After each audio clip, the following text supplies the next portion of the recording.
Hammaga assalomu alaykum. Kundan kunga biznesmenlarimiz uchun zo'r variantlar chiqib baradir. Elektrosvetning manglayida joylashgan uylarda yer maydoni alt sotik, elde yag'am ko'cha, orqa yag'am ko'cha bo'lib tushgan uyimiz sotiladi. Uyimizning elde yaq ko'rinishi fasad.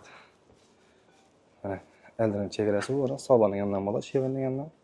Bunda kirib kelgan shunda katta hol, garaj. Burgada ikki mashin polniy siyadi, bu yoqda esa chap qo'limizda ayvoni. Bu yoqda ayvon. Ayvondan o'tib esa to'rda zali bor. Zalning ham oynalari ko'chaga qaragan. Bu yoqda peshlari mana.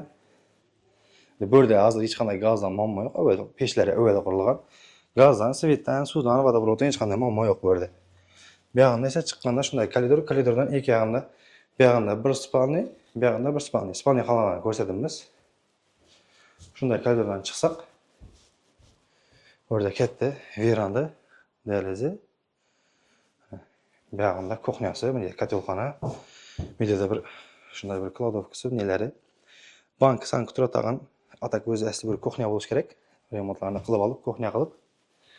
Bu yerdan esa orqaga chiqib ketishimizga yana bir eshik bo'ladi. Bu esa orqaga chiqishimiz bo'ladi.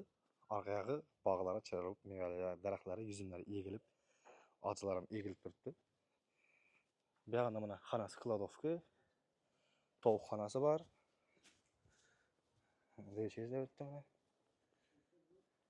Bu yoqda qo'yxona, molxonalar da bor.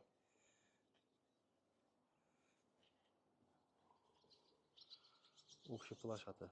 Eng qiziq joyi aytganimizda ikki yoqqa qaragan. Bu orqa yoqdagi ko'chasi bo'ladi. Go'zal ko'cha bo'ladi. Bu yog'i Sitkamovga chiqib ketadi bu ko'chaning.